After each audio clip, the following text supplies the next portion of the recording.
Hey, it's Mark Yagi. Want to know how to make passive income? Well, I got 10, maybe 11 tips for you today on how to make passive income, so stick around. Here we go. All right, the first one and the most obvious one is real estate, okay? You've heard passive income is real estate. But if you've ever owned real estate, and I've owned a lot of it in my life, I can tell you, to me, it's not very passive. And here's why. Unless you get a big enough portfolio where you can have somebody else manage it so that it's pretty passive, you've got to manage it yourself. And I can tell you, I remember once I had a sixplex, six units, and I lived in the units, which is a big mistake.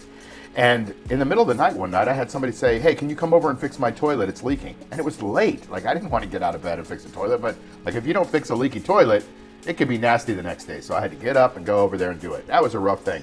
And then the same thing with the oven. Like, hey, can you come and fix my oven? And I was in the middle of doing something else. So it wasn't very passive. Don't think that real estate is passive income. It's treated for tax reasons in some cases as passive income, but it's not always passive.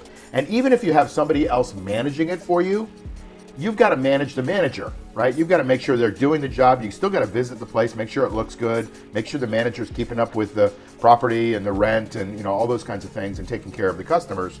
And if he's not, then you've got to fire that person and get somebody else. That all takes, active work. So real estate isn't all it's cracked up to be. On the other side of it, it's got huge amounts of benefits. Once you do get a good tenant in there, then it's pretty easy to handle. You just handle the maintenance, or you have your property manager handle the maintenance. It also throws off huge amounts of tax benefits. You get what's called phantom income, you get depreciation, accelerated in a lot of cases. You get to write it off as passive income rather than active income, which is a different category of income tax.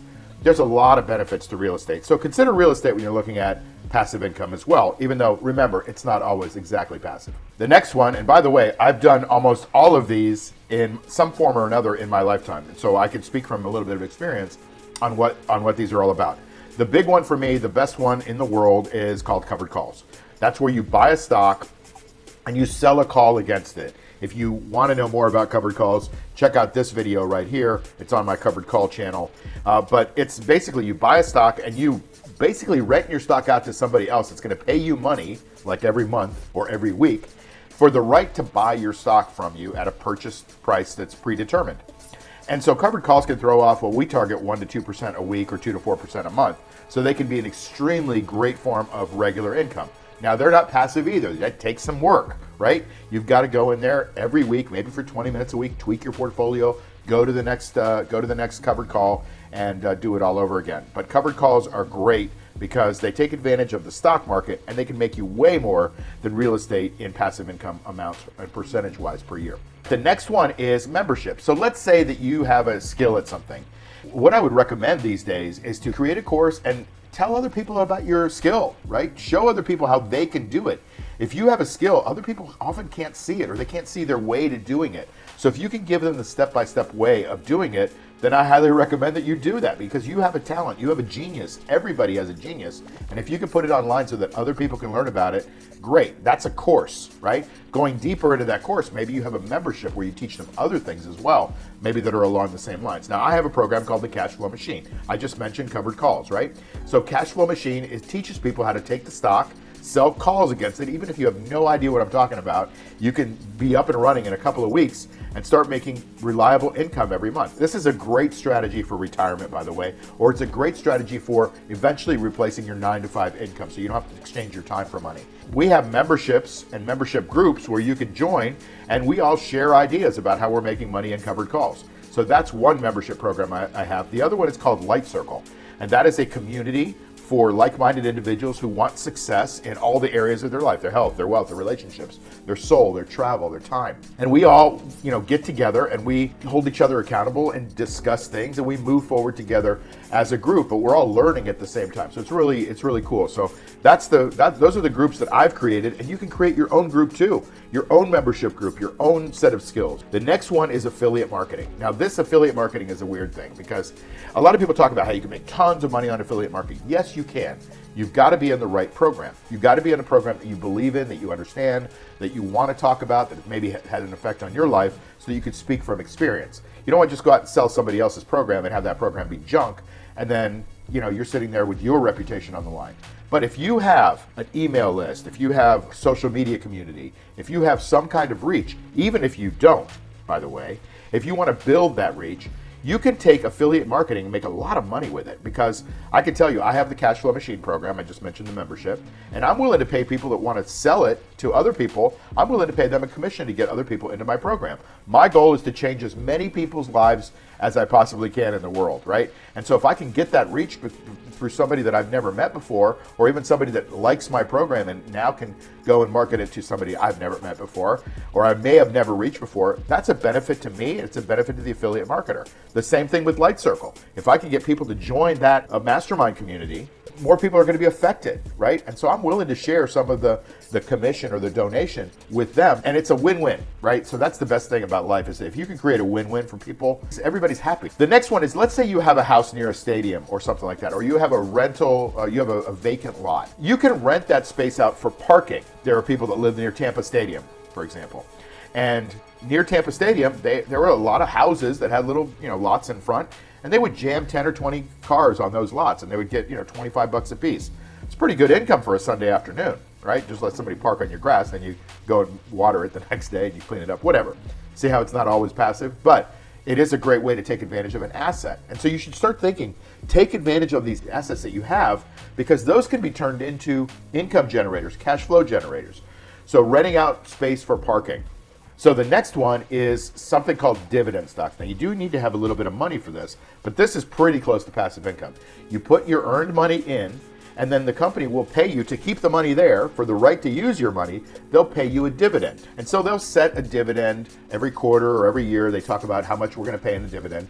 And there are some really good companies out there right now that are paying, let's say, 9%. So if you put $100,000 into a 9% dividend stock, the stock can move up and down, but you get 9% on that value that you invested at. So that's $9,000 a year in dividend income. And dividend income is taxed at a different rate, usually lower than your regular capital gains rate. There's a company called Walgreens that just cut their dividend. Now, they've been paying the same dividend for like 50 years. They've always raised their dividend. They've been paying a really good dividend. But since there's been a ton of shoplifting, they're now starting to close stores because of it, and they're having some profit issues, they're starting to be affected as an operating company. And so as they're affected as an operating company, they make less profit. The management's like, well, we can't keep giving this money out to the shareholders. We got to hold on to it. So they cut the dividend. Well, what happens to people that were expecting a nice dividend and they cut the dividend? Well, they sell the stock. And so the stock will usually go down over time when the dividend gets cut, because now there are other investments that pay more of a dividend or a better dividend. So you have to watch out for the risk. There's no reward without risk here. And the same thing happens with dividend stocks. But it is a pretty good way to make money on your money. Creating courses is kind of like creating memberships. So you can create a membership, or you can create a course, or you can have both. I have both. The next one is hard money loans. Maybe there's people out there that want to go and they want to flip a house. And so they find this really great opportunity, and they're like, oh my God, I don't want to take 60 days to go to the bank and do all the paperwork and qualify and have appraisals and all that stuff come out. I know this is a good deal. I need some fast money. So they find these hard money lenders, and the hard money lenders are like, we're going to charge you a little bit more, but you're not going to need the money for a whole year. So let's put some numbers to it. Let's say that you want to go out and borrow $100,000, and normally you would go to the bank and you would get a 7% loan, all right? So it's $7,000 a year in interest. A hard money loan might cost you 12% or $12,000 a year. But if you're only going to do it for 4 months, it's really not that much more, because you're taking advantage of time as your opportunity. If you're the person that's doing the flip, you're buying the house, you're putting the money in, you're flipping it, and then you're getting out of the whole deal in a very short period of time. So you pay your hard money lender back, and then you make money on the flip. Now, that's not the passive income that I'm talking about. It's the hard money person that's making the income. So he makes a rate of 12% a year on money that he's just got sitting around, and he's taking a chance on you if you're the flipper.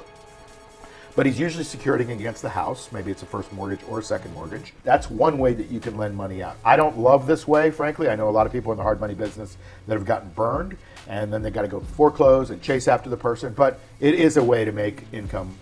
Again, not real passive income a lot of times, but a way to make passive income. Okay, the next way is called invest in bonds, right? Bonds are a way of borrowing money, usually pretty cheaply, and using that money to finance your business or the government, for example. A couple of years ago, and I had clients that were like, oh, I like to invest in bonds. I'm like, don't invest in bonds. We were in a 40-plus year bull market in bonds, where the bonds basically went straight up. And I'm like, look, we are printing more money than we've ever printed, And we are going to have to raise interest rates to combat inflation at some point. So bonds are a bad investment. You're only getting 2-3% on them, and that's not enough to be able to offset inflation. And a lot of people listened to me, and some people didn't, and they bought bonds. The ones that bought them got hammered. Bonds that were paying 2-4%, that's nice, and it's all safe income, and it's coming in every 6 months or whatever. But the bonds lost 50% in a year. So it's not very safe, right? So the bonds went, and they just kind of crashed. Oh, they still got their 2 or 3%, but why did they crash? Well, because the Fed was raising rates, and the market was also raising rates and saying, hey, listen, we need money. We'll pay you more than 2 or 3%. And so what happens to the people that are getting 2 or 3% in their bonds? They sell them so they can get 5% in bonds. So now I'm talking about bonds a bit more because bonds are now paying 5, maybe 5.5%, 6%. You used to only be able to get about 0.5% in CDs, and now that amount has gone up quite a bit. So you put your money away for a year, and you might get 5.5% as I make this video. So money invested in the safe part of the investment side now is looking a little bit more lucrative. Before I would have said don't invest in bonds because they're too risky, even though people looked at me like I had a third eye. But they are risky because there is interest rate risk in them. But when you play it at the right level, I don't think they are. So to me, bonds now are a pretty decent investment. And you can get bonds that are paying 4, 5, 6% and that are pretty safe. All right, the last one is, and this is not passive income until after you get it done, is to write books or create courses is basically what I said before. But if you write books, let's say you have a specific thing that you're really good at, why not write a book? Today with AI, you can help AI create an outline for you, maybe even give you some ideas, kind of pitch and catch with your assistant, which is the AI, and you can sell books online. Amazon makes it really easy to do print-on-demand books, so that's a way to get your information out in the hands of the public, have them win, but have them pay you a little something to do it. Now, people are always like, oh, I want to write a book. I'm like, look, it's a business. Like, it's not just a little thing you do, in a couple hours on a Saturday. It's a business, right? I do 7 edits on every book I've written, and I've written 7. But you've got to write the outline, write the rough draft, look at the grammar, look at the way the stories flow, put in the graphics, right? Because you're going to have some graphics. Make sure it's all formatted to look pretty for the size that you want to print. You have to upload it to Amazon if you're going to have Amazon's print on demand do it, or you're going to have to go get it printed somewhere. I mean, there's a lot of work in selling a book, but once you get it done, it can sell forever, right? And the same thing with audiobooks. Now, you can record your audiobook, or you can even use one of these AI generators to read your audiobook, and you can have an audio version of your book out there pretty quickly. So there are the 10/11 ways to make passive income in your life, and I'll see you on the next video.